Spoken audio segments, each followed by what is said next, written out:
नमस्कार दोस्तों, आज की प्रमुख खबरों में स्वागत है आपका। चलिए जानते हैं आज की खबरों को, लेकिन उससे पहले चैनल लाइक एंड सब्सक्राइब कर लीजिए। दिल्ली ब्लास्ट मामले में एनआईए की कार्रवाई। राष्ट्रीय जांच एजेंसी एनआईए ने दिल्ली में हुए लाल किले के बाहर ब्लास्ट के मामले में बड़ी कार्रवाई की है और हमलावर के एक सहयोगी को गिरफ्तार किया है। जीपीएस स्पूफिंग का खतरा। दिल्ली, मुंबई और अब कोलकाता के हवाई अड्डों के पास जीपीएस सिग्नल के साथ छेड़छाड़ या जीपीएस स्पूफिंग का अलर्ट जारी किया गया है, जिससे विमानों के संचालन में दिक्कत आ रही है। एयरलाइंस और पायलटों को सतर्क रहने की सलाह दी गई है। प्रधानमंत्री मोदी एक्शन में। जीपीएस स्पूफिंग और राष्ट्रीय सुरक्षा के मामलों को लेकर प्रधानमंत्री नरेंद्र मोदी ने उच्च स्तरीय बैठकें की हैं और बड़े ऐलान किए हैं। उत्तर प्रदेश समाचार लाइव अपडेट। उत्तर प्रदेश की राजनीति, खेल, अपराध और शिक्षा से जुड़ी ताजा खबरों का लाइव अपडेशन जारी है। कांगो में बड़ा हादसा। कांगो में एक तांबे की खदान पर पुल ढह जाने से कम 32 लोगों की मौत हो गई है। वैश्विक स्तर पर इजरायल का रुख। इजरायल ने संयुक्त राष्ट्र के प्रस्ताव में फिलिस्तीनी राष्ट्र के गठन के विचार को खारिज करने के लिए वाशिंगटन पर दबाव डाला है। बिहार चुनाव परिणाम विश्लेषण। बिहार विधानसभा चुनाव के परिणामों और सरकार गठन को लेकर राजनीतिक सरगर्मी तेज है। विभिन्न दलों के बीच बैठकों का दौर जारी है। भारतीय छात्रों का अमेरिकी विश्वविद्यालयों से पलायन। अमेरिकी विश्वविद्यालयों में भारतीय छात्रों के नामांकन में 70% तक की कमी आई है, जिससे वहां की शिक्षा व्यवस्था की नींव हिल गई है। मौसम का हाल। मौसम विभाग ने देश के कई हिस्सों में मौसम के नए बदलावों को लेकर अलर्ट जारी किया है। शेयर बाजार अपडेट। भारतीय और वैश्विक शेयर बाजारों में उतार चढ़ाव देखा जा रहा है। निवेशक सतर्कता बरत रहे हैं। खेल समाचार। राष्ट्रीय और अंतर्राष्ट्रीय खेल जगत से जुड़ी नवीनतम खबरें, जिसमें क्रिकेट और अन्य खेलों के अपडेट शामिल हैं। मनोरंजन जगत की खबरें। बॉलीवुड और मनोरंजन उद्योग से जुड़ी नई फिल्में, विवादों और हस्तियों के बारे में समाचार। उमर नबी के घर को सुरक्षा बलों ने उड़ाया। दिल्ली ब्लास्ट से जुड़े आतंकी उमर नबी के घर को सुरक्षा बलों ने कार्रवाई के दौरान उड़ा दिया है।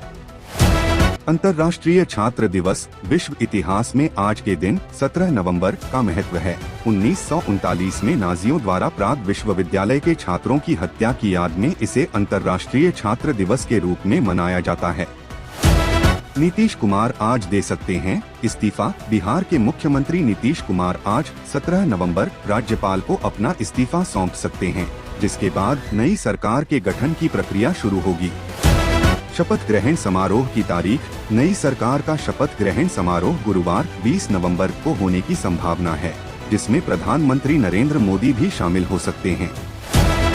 राजद में कलह। बिहार विधानसभा चुनाव में हार के बाद लालू परिवार में दरार की खबरें सामने आ रही हैं। रोहिणी आचार्य ने कथित तौर पर परिवार से संबंध तोड़ने और राजनीति छोड़ने की बात कही है। मुकेश सहनी का एनडीए पर तंज। वीआईपी प्रमुख मुकेश सहनी ने एनडीए की जीत पर बयान दिया है। उन्होंने कहा कि यह जीत पैसों के सहारे हुई और सरकार से वादे पूरे करने की अपील की। आरके सिंह पर बीजेपी का एक्शन। पूर्व केंद्रीय मंत्री आरके सिंह को पार्टी विरोधी गतिविधियों में शामिल होने के चलते बीजेपी से 6 साल के लिए निलंबित कर दिया गया है।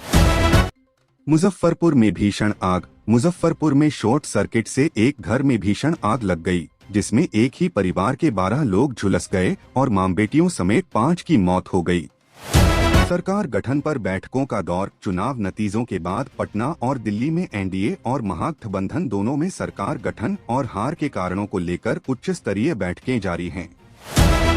जीतन राम मांझी का बयान। हिंदुस्तान आवाम मोर्चा हम के संस्थापक जीतन राम मांझी ने कहा कि नए मुख्यमंत्री का शपथ ग्रहण समारोह गांधी मैदान में होगा। तारीख पीएम मोदी की पुष्टि के बाद तय होगी।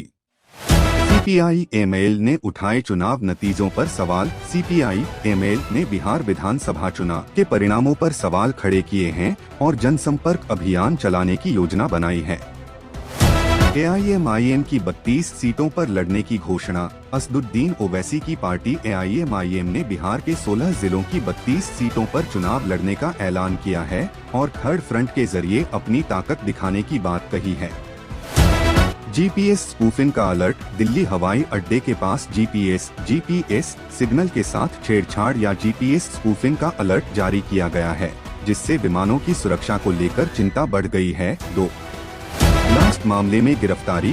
राष्ट्रीय जांच एजेंसी एनआईए ने दिल्ली में हुए लाल किले के बाहर ब्लास्ट के मामले में एक हमलावर के सहयोगी को गिरफ्तार किया है। आतंकी के घर पर कार्रवाई। दिल्ली ब्लास्ट से जुड़े आतंकी उमर नबी के घर को सुरक्षा बलों ने एक कार्रवाई के दौरान उड़ा दिया है।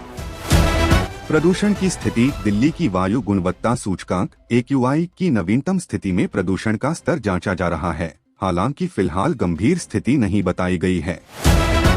आप सरकार की योजनाएं। आम आदमी पार्टी आप सरकार दिल्ली में अपने चुनावी वादों और योजनाओं को लेकर सक्रिय है, जिसमें बिजली, पानी और महिलाओं के लिए बस यात्रा जैसे मुद्दे शामिल हैं। धन्यवाद।